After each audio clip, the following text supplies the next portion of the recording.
Hi friends, welcome to cinema artist best.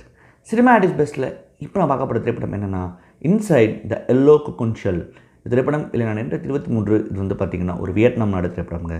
திரைப்படத்தில் rider and director யார் சொல்லி பார்த்தீங்கன்னா தியன் அன் பாம். திரைப்படத்தில் லீ பாங் ஊ தியனா முதன்மை கதாபாத்திரம் பண்ணியிருக்காரு. சரிங்க, inside the yellow cocoon shell என்ன மாதிரி கதைகளும் பார்ப்பாங்க. படத்தின் நாயகனான தியன், அவனுக்கு வந்து திடீர்னு ஒரு கால் வருது.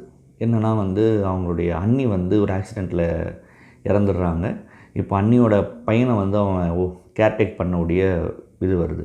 இப்போ அவனோட அண்ணன் வந்து அங்கே இல்லை, அவங்க அண்ணியை விட்டு போயிட்டாப்புல. இப்போது அவங்க அன்னிக்கு ஒரு 5 வயசு பையன் இருக்காப்புல. அந்த 5 வயசு பையனை கூப்பிட்டுக்கிட்டு அவங்களோட சொந்த ஒரு கிராமத்துக்கு போகிறான். அவன் போயிட்டு அவங்க அண்ணியை வந்து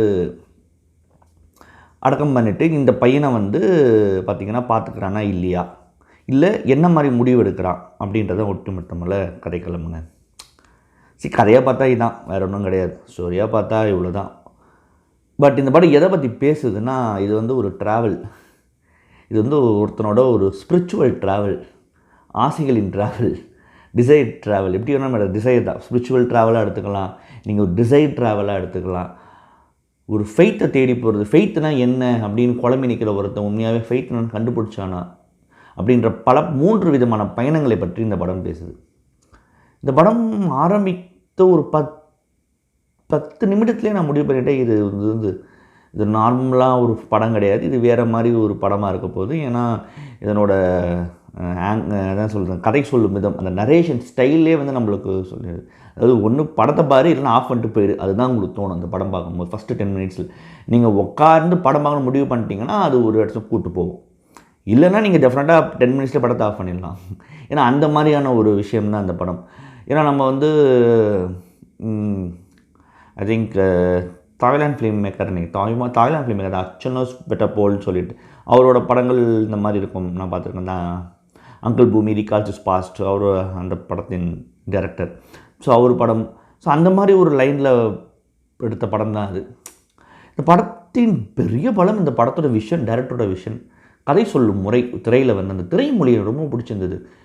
ஏன்னா அதாவது ஒருத்தனோட பயணத்தை வந்து எந்த ஒரு ஆர்ப்பாட்டமும் இல்லாமல் ரொம்ப ரொம்ப ரொம்ப அவன் எந்த மனநிலையிலிருந்து அதை பார்க்கிறானோ அந்த மனநிலையே ட்ராவல் பண்ணி பொறுமையாக மூவ் பண்ணுறது இருக்குது பார்த்தீங்களா, அது வந்து ரொம்ப அட்டகாசம் பண்ணியிருந்த திரைமொழியில். இந்த படத்தோடைய அந்த நிறைய இடங்கள், அந்த படமே வந்து பார்த்திங்கன்னா டோட்டலாகவே ரொம்ப ஒரு எண்ணிடலாம் ஷார்ட்ஸை, ஒரு 30-35 ஷாட்டுக்குள்ளே தான் இருக்கும். ஏன்னா மிஸ் அண்ட் சீன் தான் முழுக்க வந்து லாங் ஷார்ட்ஸ் படத்தில் வந்து பார்த்திங்கன்னா. அந்த லாங் ஷார்ட்ஸ் அண்ட் மிஸ் அண்ட் சீன்னால் இந்த படம் வந்து கதை, அதாவது அந்த நகர்வுன்னு இருக்குது பாருங்கள், இது வந்து டெட் ஸ்லோவில் தான் நகர்வும். ஏன்னா பட் அது இன்ட்ரெஸ்டிங்காக இருந்தது. இப்போ நான் சொன்னது தான், அந்த 10 நிமிஷத்துக்கு நான் முடிவு பண்ணி உள்ளே உட்காந்தோன்னே ரொம்ப இன்ட்ரெஸ்டிங் ஆகிடுச்சு படம். இந்த பயணம் எங்கே போகுது, என்ன இவன் வந்து இதில் ஏர்ன் பண்ண போகிறான் போன்ற விஷயங்கள் வந்து பார்த்திங்கன்னா இந்த இடத்துல வந்து ரொம்ப ஆழமாக வந்து நமக்கு வந்து தோண ஆரம்பிக்குது. ஏன்னா அப்படிப்பட்ட விஷயங்கள் வந்து இந்த படத்தில் அந்த அவனோட ட்ராவலில் வந்து கிடைக்குது. அதாவது அங்கே இது அவனோட ட்ராவலில் நீங்கள் நோக்கி போயிட்டீங்கன்னா உங்களை நீங்கள் முழுக்க அதனுள்ள வந்து பார்த்திங்கன்னா சரண்டர் ஆகிடுவீங்கன்றது தான் உண்மை. இந்த படத்துடைய சவுண்ட் டிசைன், இந்த படத்துடைய சினிமாடோகிராஃபிலாம் அட்டகாசமான ஒரு விஷயம். அதாவது இந்த படத்துடைய சவுண்ட் டிசைன் வந்து பார்த்திங்கன்னா நீங்கள் வந்து அந்த கிராமத்திலே நீங்கள் வசிக்கிற ஒரு ஃபீலை வந்து இந்த படம் வந்து ஏற்படுத்துது. அந்த அட்மாஸ்பியரை வந்து ரொம்ப ரொம்ப பியூட்டிஃபுல்லாக திரையில் வந்து கடத்துது. இந்த சவுண்டு வந்து terrific sound design and cinematography, மிஷன் சீனாக இருக்கட்டும், ஃபாலோ ஷாட்ஸாக இருக்கட்டும், அதை தாண்டி வந்து ஒரு லாங் ஷாட்ஸாக இருக்கட்டும், பல விஷயங்கள் வந்து பார்த்திங்கன்னா ரொம்ப பிரமாதம் விளையாடுற ஒரு விஷயம் இதை மாதிரி பண்ணியிருக்காங்க. டெரிஃபிக்குங்க. அதெல்லாம் வந்து உண்மையாகவே வந்து ரொம்ப பிரமாதம் பண்ணியிருக்காங்க இந்த படத்தில். வந்து இந்த படத்தில் பெருசான நடிகர் பட்டாளம் கிடையாது, ஒரு 5 பேர் தான் நடிச்சிருப்பாங்க. ஒரு ஆள் 5 பேர் தான் இருக்காங்க முக்கியமான கதாபாத்திரங்கள். அந்த முக்கியமான அவங்களாம் பாசிங் க்ளவுட்ஸ் தான். முக்கியமான கதாபாத்திரம் படத்தின் நாயகனான தேன் தான். தேன் நடித்த லீ பாங் ஊவோட பெர்ஃபார்மன்ஸுமே, அதாவது இங்கே பெர்ஃபார்மன்ஸுன்றதை தாண்டி என்ன குறுக்கப்படுத்த அவர் செஞ்சுட்டார். இது டேரக்டர் என்ன சொன்னால் அதாவது செஞ்சுருக்காரு, அவ்வளோதான். இது முழுக்க டேரக்டரோட படம். பெர்ஃபார்மன்ஸாக பெருசாலாம் இருக்காது. பட் இது அந்த ட்ராவல், அவனோட ட்ராவல் தான் அது. அது என்ன சொல்லப்படுறதோ அவர் செஞ்சுருக்காருன்னு தான் சொல்லணும். படத்தில் வந்து பார்த்திங்கன்னா எனக்கு வந்து இது வந்து ஒரு நான் முன்னே சொன்ன ஸ்பிரிச்சுவல் ட்ராவல் மாதிரியான விஷயம். முழுக்க இது வந்து ஒரு ஸ்பிரிச்சுவலிட்டியை நோக்கி தான் படம் போகுது. ஆசையையும் சேர்த்து பேசுது. நம்பிக்கை, ஒருவன் எதில் வந்து நம்பிக்கை வைக்கணும், நம்பிக்கைன்னு ஒன்று இருந்தால் தான் உங்களால் அடுத்த ஸ்டெப்பை எடுத்து வைக்க முடியும் அப்படின்றது தான் எனக்கு தெரிஞ்சு படம் பேசுகிற விஷயமா நான் பார்க்குறேன். ஏன்னா ஒவ்வொருத்தருக்கும் ஒரு இன்டர்பிரேஷன் கொடுக்கும் அந்த படம். நான் பார்க்குறது நம்பிக்கைன்னு ஒன்று இருந்தால் தான் அடுத்த கட்டத்துக்கு மூவ் பண்ண முடியும். அதை எதை நம்புறதுன்னு ஒன்று இருக்குது பார்த்தீங்களா, அங்கே தான் பிரச்சனை. அங்கே தான் பிரச்சனை.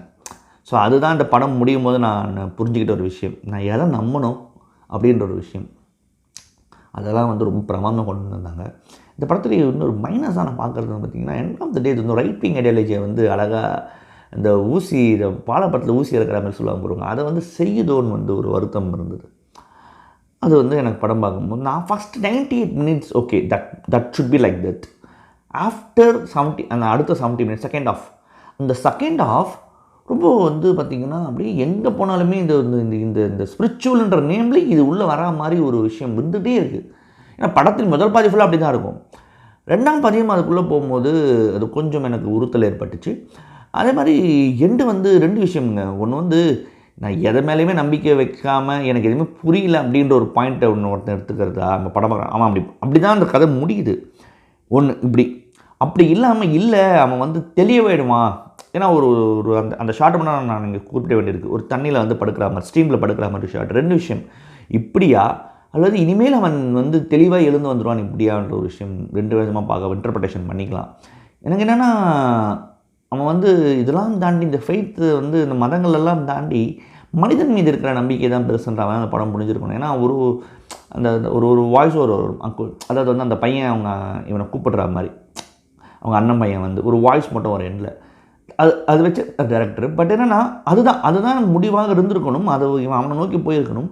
பட் முடியை நம்மக்கிட்ட விட்டுடுறாரு. பட் ஆனால் முடியை நம்மக்கிட்ட விட்டுட்டாலும் அந்த எண்டு இருக்குது பாருங்கள், அது வந்து ஒரு கட்டத்தில் அவனுக்கு புரியாமல் இதுவாகிடுறானோ அப்படின்ற உணர்வும் நமக்கு ஏற்படுத்துது. இல்லை ஒரு வேளை இருந்து போகணும், ஓப்பன் எண்டிங் தான், நம்மக்கிட்ட தான் விடப்படுது. பட் ஸ்டில் இதிலலாம் கொஞ்சம் தடுமாற்றம் இருக்குது இந்த படத்தில் வந்து பார்த்திங்கன்னா. எனக்கு இதெல்லாம் ரொம்ப உறுத்தல்களாக இந்த படத்தில் வந்து இருந்தது. இதெல்லாம் இல்லாமல் இருந்தால் இந்த படம் எங்கேயோ ஒரு டாப் கிளாஸ் படமாக அமைஞ்சிருக்கும். பட் இந்த உறுத்தல்கள்லாம் எனக்கு இருந்தது உண்மைங்க. இந்த படம் வந்து பார்த்திங்கன்னா கேன்ஸ் ஃபிலிம் ஃபெஸ்டிவலில் கோல்டன் கேமரா, அதாவது பெஸ்ட் டெபியூட் முதல் திரைப்படம் வந்து பார்த்திங்கன்னா கோல்டன் கேமரா விருது வாங்கியிருக்கு. அது தவிர்த்து இந்த படம் 3 வின்ஸ் அண்ட் 10 நாமினேஷன் இருக்குங்க. டெஃபினட்டாக நீங்கள் இன்சைட் த எல்லோ கொக்குன் ஷெல் படம் பாருங்கள். ஒரு நல்ல படத்தை பார்த்த திருப்தி உங்களுக்கு கண்டிப்பாக இருக்கும், சந்தேகம் இல்லைங்க.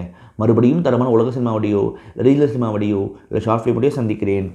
நன்றி, வணக்கம்.